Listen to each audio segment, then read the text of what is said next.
আসসালামু আলাইকুম রহমতুল্লাহ। আমি বর্তমানে দাঁড়িয়ে আছি চাঁপাইনবাবগঞ্জ জেলার টাকাহারা গ্রামে।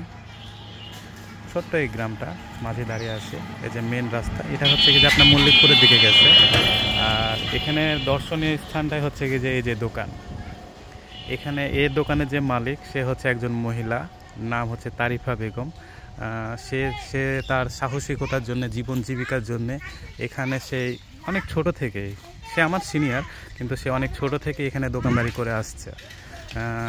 তার কাছে হচ্ছে কি যে তার এই যে এখানে যে আর পানির ঢোপ, তার বাসা হচ্ছে যে এ পাশের একটা গ্রামে, এই যে সামনে এই গ্রাম, ওখানে ওর বাসা। তবে এখানটাতে মজার বিষয় হচ্ছে কি যে তার কাছে যে গ্রীষ্মের দুপুরে যারা ক্লান্ত হয়ে যায়, যে বরেন্দ্রভূমি যারা ক্লান্ত হয়ে যায়, তারা হচ্ছে এখানে এসে পানি খায়, ঠান্ডা পানি খায়, মন জুড়ায় এবং হচ্ছে চা খায়, বিস্কুট খায়।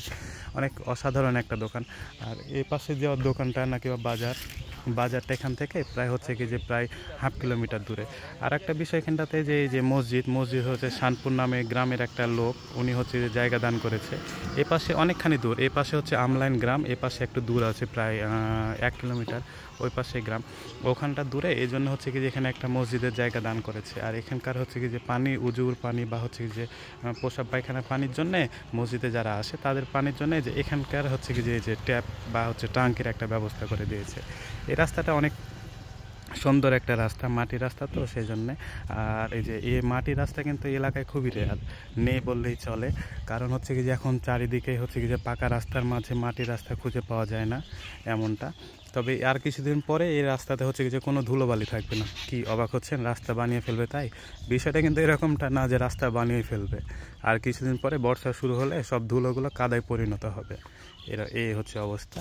তো যাই হোক, এই সে হচ্ছে কি যে গ্রাম, যদি বরেন্দ্র ভূমির একটা গ্রাম হচ্ছে কি যে এটাকে বলে হচ্ছে কি যে বটতলা। যদি ভিডিওটি ভালো লাগে তাহলে অবশ্যই লাইক, কমেন্ট এবং শেয়ার করবেন।